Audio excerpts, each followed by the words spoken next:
So what is the deal with expired, withdrawn, and terminated listings?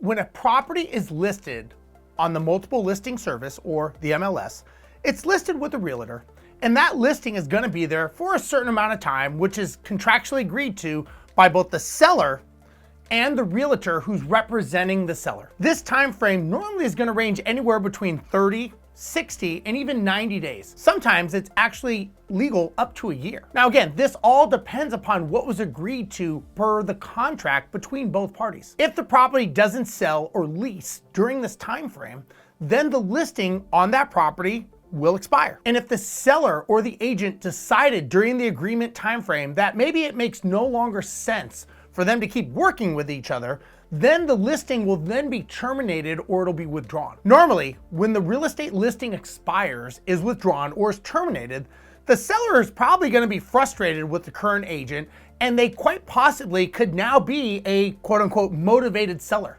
This causes them maybe the need to sell very quickly. Agents are normally going to compete against each other to get this eager seller to sign the new listing contract with their company. For buyers and investors, expired listings are an opportunity to possibly find some really good bargains. Homes sometimes are going to reappear back on the market at reduced price because they need a quick sell. If the seller is motivated to sell, he might accept a lower offer from an interested investor who can actually close very quickly. Now look, although these types of real estate lists are typically reserved for licensed agents, it is possible to obtain the information even if you're not an agent. Again, you got to make sure that you're adhering to legal practices of what is allowed from your local and state real estate boards. I would suggest maybe try calling a local real estate agent or broker to help them get you access to this list of expired properties. You can also ask to purchase a list of expired properties from an agent if that's even permitted. The MLS is typically reserved for real estate agents and brokers, but some counties do offer public access for this.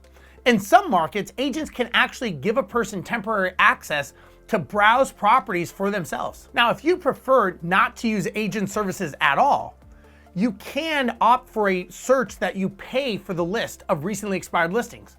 And since properties constantly expire on a daily basis, it's going to be kind of hard to keep a current list, so you may want to use a date range, maybe of a week or maybe 2 weeks, and cycle that information. You can also search for properties set to expire soon or have already been withdrawn or terminated. I suggest that you look for listings that are approaching the expiration date. Normally, they're going to be active, as I said, 30 to maybe up to 90 days. I did say earlier, though, that some listings can remain active for 180 up to 360 days or longer, depending on the standard practice of that specific market. Now, I can tell you, when I first got involved in real estate, I did a lot of work with expired, withdrawn, and terminated listings. This is when you have to become a good negotiator. So when you can learn to negotiate better than anyone else, and you can make this win-win for the seller, you can get a lot of deals. And it is very, very possible to have a very successful business model working with expired, withdrawn, and terminated listings, as long as you know how to communicate and you understand what their needs are. Not every seller is motivated for just money. It could be the speed of the close. It could be that maybe it's a specific situation that maybe they need to live in the house for a little while because they're building a new house and they want to lease it back. So sometimes it's just that it is a non-standard sale that is causing it not to have sold, which could cause them to be more motivated. So always ask a lot of questions when you're working with expired, withdrawn, or terminated listings, and you will be able to find that there is a lot of good deals out there because you will find something that other people are not noticing. If you can find deals out there that need some creativity, you will be able to be much more successful because of that. If you've had a deal where you've done an expired, withdrawn, or terminated listings, leave it in the comments section. I'd like to hear about it. And make sure you subscribe to this channel. I'm Steve Rozenberg. We'll talk to you next time.